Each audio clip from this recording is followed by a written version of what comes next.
ദീർഘകാല നിക്ഷേപത്തിലൂടെ മികച്ച വരുമാനം നേടാൻ ആഗ്രഹിക്കുന്നവർക്ക് തേക്ക് കൃഷി ഒരു മികച്ച തെരഞ്ഞെടുപ്പാണ്. ഉറപ്പും ഈടും ഭംഗിയും കൊണ്ട് വിലമതിക്കപ്പെടുന്ന തേക്കുമരം വർഷങ്ങൾ കഴിയുന്തോറും കൂടുതൽ മൂല്യം നേടുന്നു.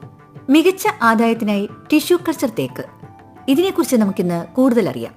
കോട്ടയം ജില്ലയിലെ പാല ഭരണങ്ങാനത്തുള്ള സോജൻ കെ ജോസഫുമായി ജി സന്തോഷ് കുമാർ നടത്തുന്ന അഭിമുഖ സംഭാഷണം ഇപ്പോൾ കേൾക്കാം.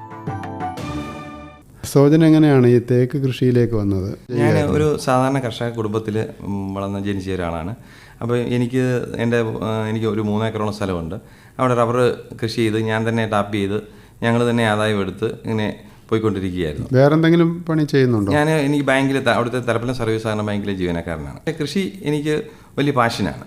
അപ്പം എൻ്റെ റബ്ബർ ടാപ്പിങ് കടുപ്പിട്ട് വെട്ടി തീർന്നു കഴിഞ്ഞപ്പോൾ എനിക്ക് ഒരു 100 തേക്ക് എങ്കിലും നല്ല മരം വെക്കണമെന്നുള്ളൊരു ആഗ്രഹം ഉണ്ടായിരുന്നു. എന്തുകൊണ്ടാണ് ഈ തേക്ക് തന്നെ വെക്കണം എന്നുള്ളൊരു തോന്നൽ? തേക്ക് എന്ന് പറയുന്നത് ഒരു രാജകീയ വൃക്ഷമാണ്. മാത്രമല്ല ഏറ്റവും കൂടുതൽ വില കിട്ടുന്ന മരവുമാണ്, ഏറ്റവും കൂടുതൽ ഡിമാൻഡുള്ള മരവുമാണ്.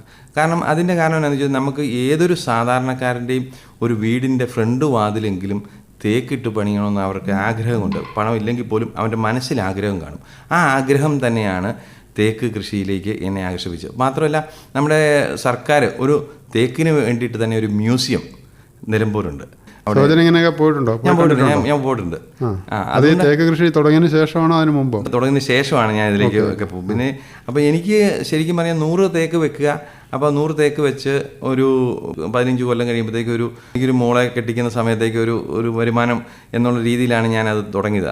അപ്പോൾ അത് 100 തേക്ക് നന്നായിട്ട് വളർന്നത് കണ്ടു കഴിഞ്ഞപ്പോൾ ബാക്കി ഭാഗത്ത് റബ്ബർ വെച്ചിരുന്നു. ആ റബ്ബറൂടെ വെട്ടിക്കളഞ്ഞിട്ട് ഈ 3 ഏക്കർ കംപ്ലീറ്റ് തേക്ക് വെക്കുക.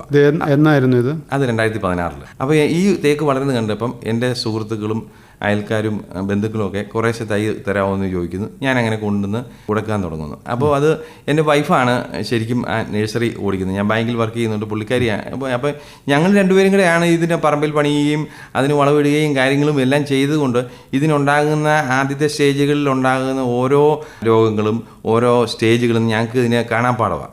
അപ്പോൾ ഇപ്പോൾ ഒരു തേക്ക് വളർന്ന് കണ്ടു കഴിയുമ്പോൾ അതിൻ്റെ ഒരു പിക്ചർ കണ്ടാൽ എനിക്കറിയാം അത് എത്രമാത്രം ഗ്രോത്തിലാണ് വളരുന്നത്, അതിന് എന്താണ് നമുക്ക്. ഈ തേക്ക് നടുന്നതേ സാധാരണ നമ്മൾ തൈ നടുന്ന പോലെയല്ലല്ലോ, സ്റ്റമ്പ് അല്ലേ നടാറുള്ളത്? സ്റ്റമ്പ്, അത് സീഡ് മുളപ്പിക്കുന്ന തേക്കാണ് സ്റ്റമ്പ് നടുന്നത്. പക്ഷേ ഇത് ഞാൻ പ്രൊമോട്ട് ചെയ്യുന്നതെന്ന് പറയുന്നത് ഞാൻ കൊണ്ടുവന്ന് വെച്ചതും ടിഷ്യൂ കൾച്ചർ തേക്കാണ്. ശരി. അപ്പോൾ നമ്മുടെ സംസ്ഥാനത്ത് സുലഭമാണോ ഈ സാധനം? നമ്മുടെ കേരളത്തിൽ ഉൽപ്പാദിപ്പിക്കുന്നില്ല.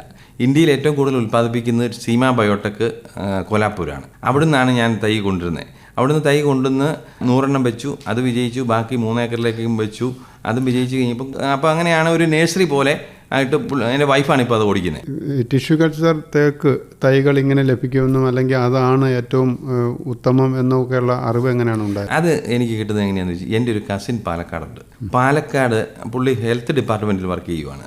അദ്ദേഹം എനിക്ക് ഒരു ഐഡിയ തരുന്നു. ഈ തേക്ക് വെക്കണമെന്ന് ഞാൻ അദ്ദേഹത്തോട് ഇങ്ങനെ ഒരു ആശയം പങ്കുവെച്ചപ്പോൾ എനിക്ക് ടിഷ്യൂ കൾച്ചർ തേക്ക് അപ്പോൾ എവിടെ കിട്ടുമെന്ന് എനിക്ക് അപ്പോൾ ആവേശം അങ്ങ് കയറി. എവിടെ കിട്ടുമെന്ന് ഞാൻ ചോദിക്കുന്നു. അപ്പം പറഞ്ഞു പുള്ളി വെച്ചത് അന്ന് വാൻസയിലാണ് വന്നത്. അന്നൊരു തേക്കിന് 70 രൂപ വിലയാണ്. അപ്പം പുള്ളി വെച്ചിട്ട് ഏതാണ്ട് ഒരു 15 വർഷത്തിന് മേലിലായിട്ട് കാണും. അപ്പോൾ വാൻസയിലെ വന്നപ്പോൾ 70 രൂപ. അപ്പോൾ ഞാൻ എവിടെ കിട്ടുമെന്ന് ചോദിച്ചപ്പോൾ എന്നോട് പറഞ്ഞു നെറ്റിൽ കയറി സെർച്ച് ചെയ്യാൻ പറഞ്ഞു. അങ്ങനെ നെറ്റിൽ കയറി സെർച്ച് ചെയ്തു. നെറ്റിൽ കയറി സെർച്ച് ചെയ്ത് കഴിഞ്ഞപ്പോഴാണ് ഓരോന്നിനെക്കുറിച്ച് പഠിച്ച് ചെന്ന് കഴിഞ്ഞപ്പം നമുക്ക് റീസണബിൾ ആയിട്ടുള്ള ഒരു വിലയിലും കൂടെ സാധനം കിട്ടണമല്ലോ. അപ്പോൾ അങ്ങനെയാണ് സീമ ബയോടെക്കിൽ ചെന്നെത്തുന്നത്. ഇപ്പോൾ ലക്ഷക്കണക്കിന് തൈകൾ കേരളത്തിൽ അങ്ങോളം ഇങ്ങോളം വിൽക്കുന്നുണ്ട്. പിന്നെ മാത്രമല്ല അവർ അയച്ചു തരുമോ? അയച്ചു തരും. നമ്മൾ ഇവിടുന്ന് ഓർഡർ കൊടുത്തു കഴിയുമ്പോൾ സാധനം ഇവിടെ ഒരു 3 ദിവസം കൊണ്ട് ഇവിടെ സാധനം വരും. ശരിക്കും പറഞ്ഞു കഴിഞ്ഞാൽ വണ്ടി ഓടി വരുന്നത് 30 മണിക്കൂർ. നമുക്കൊരു തൈക്കൊന്നും ഒരു ഡാമേജും ഇല്ല. നമുക്ക് വിൽക്കാറായ തൈകളാണ്. അതായത് ഫസ്റ്റ് ഹാർഡനിങ്, സെക്കൻഡ് ഹാർഡനിങ് കഴിഞ്ഞ് 1 അടി മേലെയുള്ള തൈകളാണ് നമുക്കിവിടെ വരുന്നത്. ആ തൈകൾ ഒരാഴ്ച കഴിയുമ്പോഴത്തേക്ക് അതിൻ്റെ ക്ഷീണം മാറും. അപ്പം മുതൽ ആൾക്കാർ എടുത്തുകൊണ്ട് പോയി. അപ്പോൾ ഇതിനകത്തെ കാര്യം എന്നാന്ന് ചോദിച്ചു കഴിഞ്ഞാൽ ഈ പ്രവാസികൾ, ഡോക്ടർമാർ, എൻജിനീയർമാർ, പിന്നെ സർക്കാർ ഉദ്യോഗസ്ഥർ, ഇവർക്കൊക്കെ എന്ന് പറയുന്നത് ഇനിയിപ്പോൾ ഉള്ള ഒരു കാലഘട്ടം എന്ന് പറയുന്നത് ലേബർ വളരെ കുറവ്, ലേബർ കോസ്റ്റ് കൂടുന്നു. പിന്നെ മറ്റ് കൃഷിയിൽ നിന്നുള്ള ഇൻകം കുറയുന്നു. അപ്പോൾ അതിനകത്ത് ലോങ് ടൈം ഇൻവെസ്റ്റ്മെൻ്റ് ആയിട്ടാണ് ഈ തേക്ക് കൃഷി ഇപ്പം ഞാൻ പ്രൊമോട്ട് ചെയ്യുന്നത്. മാത്രമല്ല ഇത് ഏറ്റവും കൂടുതൽ ഓക്സിജൻ പ്രൊഡ്യൂസ് ചെയ്യുന്ന ഒരു മരവും കൂടിയാണ് തേക്ക്. അതുകൂടാതെ നമുക്ക് ഇത് വളർന്നു കഴിഞ്ഞ് കഴിഞ്ഞാൽ കിട്ടുന്ന ഒരു 60 ഇഞ്ചിലേക്ക് വന്നു കഴിഞ്ഞാൽ ഒരു മരത്തിന് ഞങ്ങളുടെയൊക്കെ, അതായത് കോട്ടയം പത്തനംതിട്ട ജില്ലകളിലൊക്കെ എന്ന് പറയുന്നത് 1 ലക്ഷം രൂപ വരെ ഒരു മരത്തിന് കിട്ടും. ബാക്കിയുള്ള ഏരിയയിലേക്ക് അത് മണ്ണിൻ്റെ ഘടന അനുസരിച്ച് തടിയുടെ ക്വാളിറ്റിയിൽ വ്യത്യാസം വരും, അത് കാതലിന് വ്യത്യാസം വരും, ഇതിൻ്റെ കടുപ്പത്തിൽ വ്യത്യാസം വരും. അപ്പോൾ ഓരോ ഏരിയയിലും ആൾക്കാരിങ്ങനെ വീഡിയോ ഒക്കെ കണ്ടു കഴിയുമ്പോൾ അതിൻ്റെ അടിയിൽ കമൻ്റ് ഇടും, ഇത്രയും വില കിട്ടൂല എന്നൊക്കെ പറയുമ്പോൾ കമൻ്റ് ഇടും. അത് നമുക്ക് അവരെ പറഞ്ഞിട്ട് കാര്യമില്ല, കാരണം അവരുടെ ഏരിയയിലെ മണ്ണിൻ്റെ വ്യത്യാസം കൊണ്ടാണ് അത് അങ്ങനെ. ഞങ്ങളുടെ ഒരു ഏരിയയിലാണ് ഏറ്റവും കൂടുതൽ നല്ല മരങ്ങൾ കിട്ടുന്ന കോട്ടയം, പത്തനംതിട്ട, തൊടുപുഴ ആ ഭാഗങ്ങൾ എന്ന് പറയുന്നത് മണ്ണിൻ്റെ ഘടനയുടെ വ്യത്യാസം. അത് പൈനാപ്പിൾ കൃഷി ചെയ്യുന്നവരോട് ചോദിച്ചു കഴിഞ്ഞാലും അവർ പറയും ഏറ്റവും കൂടുതൽ പൈനാപ്പിൾ വലിയ ചക്ക കിട്ടുന്നത് ആ ഭാഗത്തെ മണ്ണ്, ആ മണ്ണിൻ്റെ വ്യത്യാസം കൊണ്ടുള്ളത്. എന്ന് വെച്ച് തേക്ക് നമുക്ക് എവിടെ വേണമെങ്കിലും വളരും. ആ വളർച്ചയുടെ വ്യത്യാസം ഞാൻ ഇത്രയും വർഷങ്ങൾ കൊണ്ടുള്ള നിരീക്ഷണത്തിൽ എനിക്ക് മനസ്സിലായിട്ടുണ്ട്. വ്യത്യാസമുണ്ട്, ഇല്ല ഞാൻ പറയുന്നില്ല. ടിഷ്യൂ കൾച്ചർ തേക്കും തൈയുടെ പ്രത്യേകതകൾ എന്ന് പറയുന്നത് ഇത് ഏറ്റവും നല്ല മാതൃവൃക്ഷത്തിൽ നിന്നാണ്, ഇതിൻ്റെ മൂലകത്തിൽ നിന്നാണ് വളർത്തുന്നത്. അപ്പം ഈ മാതൃവൃക്ഷത്തിൻ്റെ അതേ ഗുണങ്ങളാണ് ഈ ടിഷ്യൂ കൾച്ചർ തൈകൾ ഉണ്ടാകുന്നത്. മറ്റ് തൈകളുമായിട്ട് ഉള്ള വ്യത്യാസമൊന്നും, മറ്റ് സീഡ് മുളപ്പിക്കുന്നു, അപ്പോൾ പോളിനേഷൻ നടക്കുമ്പം ഏത് മരത്തിൻ്റെയാണ് എന്നുള്ള കാര്യം അറിയത്തില്ല. അപ്പോൾ നല്ല മരത്തിൻ്റെ കായ എടുത്തുകൊണ്ട് നമ്മൾ നട്ടാലും പോളിനേഷൻ ചിലപ്പം വേറൊരു മരത്തിൻ്റെ ആയിരിക്കും നടന്നിരിക്കുന്നത്. അതുകൊണ്ട് അതിൻ്റെ ഗ്രോത്ത് കുറയും. ഇതെന്ന് പറയുന്നത് യൂണിഫോം ഗ്രോത്ത്, അതുപോലെ തന്നെ ഡബിൾ ഗ്രോത്ത്. അത് ഓരോ തോട്ടങ്ങളും വന്ന് നമുക്ക് കണ്ടു കഴിയുമ്പോൾ മനസ്സിലാകും. ഇത് ഒരു 200 മരം വെച്ചാൽ ആ 200 മരവും ഒരേപോലെ നമുക്ക് വളർത്തിയെടുക്കാൻ പറ്റും. പിന്നെ നമ്മൾ ശ്രദ്ധിക്കണം, ഒരു കൃഷിയായിട്ട് തന്നെ എടുക്കണമെന്ന് ഞാൻ പറയുന്നുണ്ടല്ലോ. 3 വർഷം എന്ന് പറയുന്നത് ഇതൊരു പ്രിലിമിനറി സ്റ്റേജാണ്. ആ 3 വർഷത്തെ നോട്ടം കഴിഞ്ഞ് കഴിഞ്ഞാൽ പിന്നെ ആണ്ടിൽ 1-2 തവണ ചാണകപ്പൊടിയോ കോഴിവളോ അല്ലെങ്കിൽ ഏതെങ്കിലും രാസവളമോ ആണെങ്കിലും ഇട്ട് കൊടുത്താൽ, പന്നിയുള്ള ഏരിയയിൽ നമുക്ക് രാസവളം ഇട്ട് വളർത്തുന്നതായിരിക്കും നല്ലത്. കാരണം പന്നി കുത്തുന്ന ഒരു ജൈവവളം ഇട്ട് കഴിയുമ്പോൾ പന്നി കുത്തിക്കളയും. അപ്പോൾ ഈ ചെടി കളയാനുള്ള സാധ്യതയുണ്ട്. ആദ്യത്തെ ഒരു 3 വർഷത്തേന് അപ്പം നമുക്ക് മരമൊന്ന് വളരുന്നതുവരെ നമുക്ക് രാസവളം കൊടുത്തിട്ട് പിന്നെ ജൈവവളം കൊടുത്താലും കുഴപ്പമില്ല. അപ്പം താങ്കൾ 2016 100 തൈ വെച്ചത്. ഇപ്പോൾ അത് ഒരു 10 വർഷം കൊണ്ട് 45 ഇഞ്ച് വരെ വളർന്നിട്ടുണ്ട്. അപ്പം 10 വർഷത്തെ ഞാൻ അന്ന് വെക്കുമ്പോൾ എന്ന് പറയുന്നത് പഴയ രീതിയിൽ തന്നെ ഒരു 8 അടി ഒക്കെ ഒരു അകലത്തിലാണ് വെച്ചത്. പക്ഷേ ഇന്നിപ്പം ഞാൻ ഇതിന് കാലഘട്ടങ്ങൾ കഴിഞ്ഞ് കഴിഞ്ഞപ്പം വന്നു കഴിഞ്ഞപ്പോൾ എനിക്ക് മനസ്സിലായി ഇത് മിനിമം 15x15 അടി അകലം, ഒരു 3.5 മീറ്റർ എങ്കിലും ഉണ്ടെങ്കിലാണ് ഏറ്റവും നല്ലത്. അതായത് 1 ഏക്കറിൽ നമുക്കൊരു 200 മരം വരെ വെച്ചാൽ മതി. പഴയ ഫോറസ്റ്റ് സാധാരണ സ്റ്റംപ് പറയുന്നത് 500 എണ്ണം വരെ വെക്കണമെന്നാണ് പറയുന്നത്. 500 എണ്ണം വരെ വെക്കുമ്പോൾ നമുക്ക് അതിൻ്റെ ഒരു മൈനസ് പോയിന്റ് എന്ന് പറയുന്നത് ഈ 500 എണ്ണം കുഴി കുത്തി 500 എണ്ണത്തിന് വളവിട്ട് 500 എണ്ണം നമ്മൾ സംരക്ഷിച്ച് വരികയാണ്. 500 എണ്ണം സംരക്ഷിച്ച് വരുമ്പോൾ ഇത് ഒരു 3 വർഷമായി കഴിയുമ്പോൾ നമുക്ക് ഇതിനകത്ത് നിന്ന് ഇടമുറിക്കൽ എന്ന് പറയുന്ന ഒരു പരിപാടിയുണ്ട്. അപ്പോൾ ഈ 3 വർഷത്തെ ഇതിൻ്റെ പരിപാലന ചെലവ് എന്ന് പറയുന്നത് നമുക്ക് വളരെയധികം കൂടുതലാണ്. പക്ഷേ ഈ ടിഷ്യൂ കൾച്ചറത്തേക്ക് വെച്ച് കഴിഞ്ഞാൽ നമുക്ക് 1 ഏക്കറിൽ 200 എണ്ണം വെച്ചാൽ മതി. അപ്പോൾ 200 എണ്ണം വെച്ച് 200 എണ്ണത്തിൻ്റെ വളമിട്ട് 200 എണ്ണം സംരക്ഷിച്ച് കഴിഞ്ഞാൽ നമുക്ക് ഈസി ആയിട്ട് ഇത് യൂണിഫോം ഗ്രോത്ത് ആയിട്ട് വളർന്നും കിട്ടും. അപ്പോൾ ഇതിനകത്ത് തൈക്ക് വിലയിൽ വ്യത്യാസമുണ്ട്. അപ്പോൾ ഈ തേക്ക് കൃഷിയുടെ അതിൻ്റെ ഈ നടീലിൻ്റെ പ്രത്യേകത, അത് ഏത് രീതിയിലാണ് സംരക്ഷിക്കേണ്ടത്, ഏതൊക്കെയാണ് വളപ്രയോഗം, എങ്ങനെയാണ്, അതേക്കുറിച്ചൊക്കെ ഒന്ന് പറയാം. അതായത് ടിഷ്യൂ കൾച്ചറത്തേക്കാണല്ലോ ഞാൻ ഏറ്റവും കൂടുതലായിട്ട് പ്രൊമോട്ട് ചെയ്യുന്നത്. അപ്പോൾ ഒരു 1.25 അടി കുഴി എടുക്കുക. 1.25 അടി കുഴി എടുത്തിട്ട് അടിയിൽ പന്നിശല്യം ഇല്ലാത്ത ഏരിയയിലാണ് അടിവളം കൊടുക്കാം. അത് സ്റ്റെറാമിൽ പോലെയോ ചാണകപ്പൊടി പോലെയുള്ള വളങ്ങൾ കൊടുക്കാം. എല്ലുപൊടി നമുക്ക് അധികം കൊടുക്കാതിരിക്കുകയാണ് നല്ലത്. ജൈവവളം കൊടുത്ത് മണ്ണുമായിട്ട് മിക്സ് ചെയ്യുക. അതിനുശേഷം ലേശം മേൽമണ്ണ് വീണ്ടും അതിൻ്റെ മേലെ ഇടുക, ഒരു 1.5 ഇഞ്ച് മണ്ണ് ഇടുക. അതായത് വളം മിക്സ് ചെയ്ത മണ്ണിലേക്ക് നേരിട്ട് തൈ വയ്ക്കാതിരിക്കുക.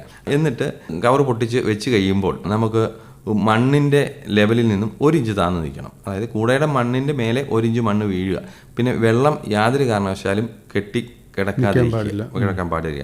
തേക്ക് നടാൻ ഏറ്റവും നല്ല ഭൂമി എന്ന് പറയുന്നത് നീർവാർച്ചയുള്ള കരഭൂമിയാണ്. ചതുപ്പ് നിലത്ത് നമുക്ക് തേക്ക് കൃഷി വിജയിക്കത്തില്ല. അപ്പോൾ നീർവാർച്ചയുള്ള ഭൂമി തന്നെ വേണം.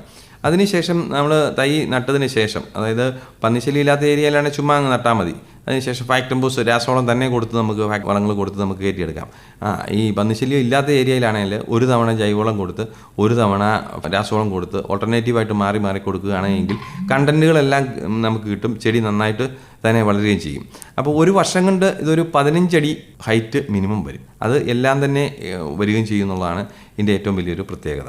അപ്പോൾ ഈ വളർത്തുന്ന സമയത്ത് ഒരു പരുവായി ഒരു 3-4 വർഷമൊക്കെ ആയി കഴിയുമ്പോൾ നമ്മുടെ നാട്ടുപ്രദേശത്തെ കർഷകർ ചെയ്യുന്നതെന്ന് പറഞ്ഞാൽ അതിൻ്റെ ബ്രാഞ്ചസ് കോതാറുണ്ട്. അത് ശരിക്കും ആവശ്യമുണ്ടോ, അതായത് നല്ലതാണോ? സാറേ, ഇതിൻ്റെ ബ്രാഞ്ച് കോതുക എന്ന് പറയുന്നത് ശരിക്കും പറഞ്ഞാൽ ചെയ്യരുതെന്നുള്ള ഒരു അഭിപ്രായക്കാരനാണ് ഞാൻ. കാരണം ബ്രാഞ്ച് നിയന്ത്രിതമായിട്ട് വേണേ മാത്രം, അതായത് നേരെ പോകുന്ന നേർഗണയ്ക്ക് ബദലായിട്ട് വളരുന്ന ഒരു ബ്രാഞ്ച് ഉണ്ടെങ്കിൽ അത് നീട്ടിക്കട്ട് ചെയ്യാം. സൈഡ് ബ്രാഞ്ചുകളെല്ലാം നിർത്തണം. അതായത് ഒരു 10 അടി വരെയുള്ളത് നമുക്കത് കട്ട് ചെയ്ത് കളയാം. 10 അടിക്ക് മേലോട്ടുള്ളത് നമുക്ക് നിർത്തുകയാണ് ചെയ്യേണ്ടത്. അത് മരം വളരുന്നതനുസരിച്ച് ഉണങ്ങി താഴേക്ക് പോകുന്നതായിട്ടാണ് ഇപ്പം നമുക്ക് മനസ്സിലാക്കാൻ പറ്റുന്നത്. അപ്പം ഈ ബ്രാഞ്ച് കോതുക എന്ന് പറയുക, പഴയ കാലത്ത് നമ്മൾ ബ്രാഞ്ച് കോതുന്നത് എനിക്ക് തോന്നുന്നത് അന്നത്തെ കാലത്ത് കുറുമ്പൂപ്പ് കൃഷി, അതായത് ചേന, ചേമ്പ് അങ്ങനെയുള്ള കൃഷിക്ക് വേണ്ടിയിട്ട് സൺലൈറ്റ് കിട്ടാൻ വേണ്ടിയിട്ടായിരിക്കാം ഒരു പരിധിവരെ കാരണവന്മാരങ്ങനെ കോതിക്കൊണ്ടിരുന്നത്. പക്ഷേ ഇന്ന് നമ്മൾ തേക്ക് നമുക്കറിയാം ഏതൊരു മരത്തിൻ്റെയും ബ്രാഞ്ചിൻ്റെ അടിയിലേക്ക് മരത്തിന് വണ്ണം കൂടുതലായിരിക്കും. അതുകൊണ്ട് എൻ്റെ അഭിപ്രായത്തിൽ യാതൊരു കാരണവശാലും തേക്കിൻ്റെ ബ്രാഞ്ച് കോതരുത്. വനത്തിൽ ആരെങ്കിലും കോതിയിട്ടാണോ മരം വണ്ണം വെക്കുകയും മരം നല്ല സ്ട്രെയിറ്റ് ആയിട്ട് നിൽക്കുകയും ചെയ്യുന്നത്? അപ്പോൾ ഇതിനകത്ത് മറ്റുള്ള ഈ നമ്മുടെ കുരുമുളക് പോലെയുള്ള അതൊക്കെ പടർത്തുന്നത് നല്ലതാണോ? കുരുമുളക് നമുക്ക് ഇതിൽ പടർത്തി കഴിഞ്ഞാൽ ഇതിൻ്റെ അട്ടക്കാൽ, അതായത് വള്ളിയുടെ അട്ടക്കാൽ ഇതേ പിടിക്കാനുള്ള സാധ്യത കുറവാണ്. അപ്പോൾ കെട്ടി കൊടുക്കേണ്ടി വരും. പിന്നെ എൻ്റെ ഒരു കാഴ്ചപ്പാടിൽ വേറൊരു കാലിട്ട് ഇതിൻ്റെ ഇടയ്ക്ക് കൃഷി ചെയ്യാം. ഇടകൃഷിയായിട്ട് ഞാൻ ഏറ്റവും കൂടുതൽ പറയുന്നത് കാപ്പി, കൊക്കോ, കുരുമുളക്, പിന്നെ വേണമെന്നുണ്ടെങ്കിൽ കവുങ്ങ്. ആദ്യത്തെ വർഷങ്ങളിൽ താങ്കൾ അങ്ങനെ ചെയ്യുന്നുണ്ടോ? ഇടകൃഷി ഞാൻ ചെയ്യുന്നുണ്ട്. പിന്നെ ആദ്യത്തെ വർഷങ്ങളിൽ നമുക്ക് യാതൊരു കാരണവശാലും ചെയ്യരുതാത്തത് കപ്പയും വാഴയും ചെയ്തുകൂടാ. ഇത് വേര് മുറിയുന്നുണ്ടല്ല. ഇത് കപ്പയും വാഴയും ചെയ്ത് കണ്ടമാനം ഇത് അടഞ്ഞ് ഇത് കാറ്റടി കിട്ടണം. ശരിക്കും പറഞ്ഞു കഴിഞ്ഞാൽ ഇത് ഈ വളരുന്ന സ്റ്റേജിൽ ആദ്യത്തെ 2 വർഷത്തേനെന്ന് പറയുന്നത് തേക്കിൻ്റെ തൊലി ടെൻഡറാണ്, അതിന് കടുപ്പം കുറവാണ്. അപ്പോൾ കാറ്റടി കിട്ടി, അതായത് ഫംഗസ് ഇൻഫെക്ഷൻ ഉണ്ടാകാൻ ഉള്ള സാധ്യത കുറയണം. അപ്പം അതായത് ഇപ്പോൾ 2 ആഴ്ചയൊക്കെ തുടർച്ചയായിട്ട് മഴ പെയ്യുവാണെങ്കിൽ അതിൻ്റെ തൊലിയിൽ റബ്ബറിനുണ്ടാകുന്ന പിങ്കുരോഗം ഉണ്ടാകാൻ സാധ്യതയുണ്ട്. അപ്പോൾ അതുണ്ടാകാൻ സാധ്യത കുറയ്ക്കണമെന്നുണ്ടെങ്കിൽ കാറ്റടി കയറണം. അതുപോലെ തന്നെ നമുക്ക് ഇതിന് തേക്കിനുണ്ടാകുന്ന രോഗങ്ങൾ എന്ന് പറയുന്നത് ഒന്ന് തണ്ടുതുരപ്പൻ, രണ്ടാമത് ഇല. അത് ഏത് പ്രായത്തിലാണ് ഉണ്ടാകുന്നത്? അതെല്ലാം 3 വർഷത്തിനുള്ളിലാണ് ഇതെല്ലാം. 3 വർഷം കഴിഞ്ഞ് അപൂർവമായിട്ടുണ്ട്. എന്നാൽ ഇതെല്ലാം നമുക്ക് കീടനാശിനികൾ വെച്ച് നമുക്ക് നിയന്ത്രിക്കാനുള്ളതേ ഉള്ളൂ. പക്ഷേ 3 വർഷത്തെ മഴക്കാലമാണ് നമുക്ക് തേക്ക് കൃഷി ശ്രദ്ധിക്കേണ്ടത്. വേനൽക്കാലത്ത് ഇത് പ്രത്യേകിച്ച് ഒന്നും ചെയ്യേണ്ട കാര്യമില്ല. പിന്നെ ഇലപ്പുഴു വരും, ഇലയിൽ തൂങ്ങി വരുന്ന ഒരു പുഴുവുണ്ട്. അത് പുതുമഴ വരുന്ന സമയത്താണ്. നമുക്ക് നിയന്ത്രിക്കാൻ പറ്റുമോ? അത് മരുന്നടിച്ചാൽ നിയന്ത്രിക്കാം. ആദ്യത്തെ വർഷങ്ങളിൽ നിയന്ത്രിക്കാം. പക്ഷേ മരം വളർന്നു കഴിയുമ്പോൾ നിയന്ത്രിക്കാൻ പറ്റത്തില്ല. കാരണം നടക്കുന്ന കാര്യമില്ല. പക്ഷേ 44% വരെ വളർച്ച കുറയുമെന്നാണ് ഫോറസ്റ്റ് പറയുന്നത്. പുതുമഴ വരുമ്പോഴാണല്ലോ ഈ മരം ഇളതാകുക എന്ന്. ഇളതാകുമ്പം വെയിറ്റ് കൂടും. അപ്പം ഇതങ്ങ് വന്ന് തിന്നുകയാണെങ്കിൽ കാറ്റിന്റെ ശല്യത്തിൽ തേക്ക് ഒടിയുന്നതിനൊക്കെ ഇരിച്ചിൽ ശല്യം കുറയും. പണ്ട് ബ്രിട്ടീഷുകാരുടെ മുമ്പ് മുതൽ ഉണ്ടാക്കുന്ന കാലഘട്ടം മുതൽ നമുക്ക് ഇന്ത്യയിലെ തേക്ക്, അതായത് പ്രത്യേകിച്ച് കേരളത്തിൽ തേക്കിന് ഡിമാൻഡുണ്ട്. ബ്രിട്ടീഷുകാർ ബക്കിംഗ്ഹാം കൊട്ടാരം പണിതിരിക്കുന്നത് പോലും നിലമ്പൂർ തേക്കിട്ടാണ്. നിലമ്പൂരേക്ക് റെയിൽവേ വരുന്നത് പോലും ഈ അവിടുന്ന് തേക്ക് കടത്താൻ വേണ്ടിയിട്ടാണ് അവർ റെയിൽവേ പാളം പണിതെന്നാണ് ചരിത്രം പറയുന്നത്. അപ്പം അതുകൊണ്ട് നമുക്ക് നമ്മുടെ തേക്കിന് ലോകോത്തരമായ ഒരു ഡിമാൻഡുള്ള ഒരു സാധനമാണ്. അതുകൊണ്ട് കൂടിയാണ്. അപ്പം എല്ലാവരും ചോദിക്കും തേക്ക് വെച്ച് വ്യാപകമായി കഴിഞ്ഞാൽ ഇതിന് മാർക്കറ്റ് ഇടിയും. ഒരിക്കലും മാർക്കറ്റ് ഇടിയില്ല. ഇത് നമുക്ക് കയറ്റുമതി ചെയ്യാൻ പറ്റുന്ന ഒരു വൃക്ഷമാണ്. നമ്മൾ ഇത് രാജകീയ വൃക്ഷമായിട്ട് ഗവൺമെൻറ് തന്നെ അംഗീകരിച്ചിരിക്കുന്ന കാര്യങ്ങൾ. ഒരു കാലഘട്ടത്തിൽ തേക്ക് മുറിക്കരുതെന്ന് തേക്കിന് ഷോർട്ടേജ് ഉണ്ടായി. അപ്പം തേക്ക് ഇന്ത്യയിൽ കുറഞ്ഞു. അവർ മുറിച്ച് കൊണ്ടുപോയി കഴിഞ്ഞപ്പോഴത്തേക്ക് മുറിച്ച് കുറഞ്ഞപ്പോഴാണ് അവിടെ പ്ലാന്റേഷനായിട്ട് വെച്ച് പിടിപ്പിച്ച തോട്ടമാണല്ലോ നിലമ്പൂരുള്ളത്. ഇപ്പം ഗവൺമെൻറ് തന്നെ ധാരാളം തേക്ക് വെച്ച് പിടിപ്പിച്ചോളാൻ നമുക്ക് പ്രോത്സാഹനം നൽകും. മുറിക്കാനൊന്നും പെർമിഷൻ വേണ്ടല്ലോ. വേണ്ട, വലിയ പ്രശ്നങ്ങളില്ലല്ലോ. ചെറിയ 1-2 വില്ലേജിൻ്റെ ഒരു പേപ്പർ, അതൊക്കെ ഒന്നും പ്രശ്നങ്ങളുള്ള കാര്യങ്ങളല്ല. അതുകൊണ്ടാണ് ധാരാളം ആൾക്കാർ ഈ തേക്ക് വെക്കുന്നത് തന്നെ. മാത്രമല്ല ഇപ്പോഴത്തെ ഒരു കേരളത്തിലെ ഒരു പ്രത്യേക സാഹചര്യം എന്ന് പറയുന്നത് യൂത്തെല്ലാം അതിന് 1-2 വീട്ടിൽ പിള്ളേരെ ന്യൂക്ലിയർ ഫാമിലിയാണ്, പിള്ളേരുടെ എണ്ണം കുറയുന്നു. അപ്പോൾ ഈ ലാൻഡെല്ലാം വെറുതെ കിടക്കാൻ തൊഴിലാളികളെ കിട്ടാൻ ബുദ്ധിമുട്ടാണ്. പിന്നെ നമ്മളോട് ശരിക്കും കാരണവന്മാർ പറഞ്ഞു തന്നിരിക്കും ലാൻഡ് വെറുതെ ഇടാൻ ഒരിക്കലും ചെയ്യരുതാത്തല്ലേ. അപ്പോൾ എന്തെങ്കിലും കൃഷി ചെയ്യുക. അപ്പോൾ എന്നോട് തൈ മേടിച്ചുകൊണ്ട് പോകുന്നൊരു അടുത്ത തലമുറയ്ക്ക് വേണ്ടിയിട്ടൊരു ഇൻവെസ്റ്റ്മെൻറ്റ്. 25 വയസ്സുള്ള ഒരാൾ കൃഷി ചെയ്താൽ 45 വയസ്സ് 50 വയസ്സാകുമ്പോഴൊക്കെ സുഖമായിട്ട് കോടികൾ ഒരേക്കറിൽ നിന്ന് നമുക്ക് സമ്പാദിക്കാൻ പറ്റും. അപ്പം താങ്കൾ ആദ്യം വെച്ച 100 തൈകൾ ഇപ്പം 10 വർഷം കഴിഞ്ഞു. 10 വർഷം കഴിഞ്ഞു. 20 വർഷം 40. ഞാൻ ശരിക്കും പറഞ്ഞാൽ ഞാൻ ഈ മരങ്ങളോട് സ്നേഹിക്കുന്നത് കൊണ്ട് എനിക്ക് മുറിക്കാൻ താല്പര്യം ഇല്ല. അതും എൻ്റെ മോനോട് പറഞ്ഞിരിക്കും ഹാൻഡ് ഓവർ ചെയ്ത് അങ്ങ് കൊടുക്കുക എന്നുള്ളതാണ് നമ്മുടെ ഇപ്പോഴത്തെ മനസ്സിലെ പ്ലാൻ. എത്ര വർഷം നിർത്താം? എത്ര വർഷം വേണം? എത്ര വർഷം വേണം നിൽക്കാമല്ലോ.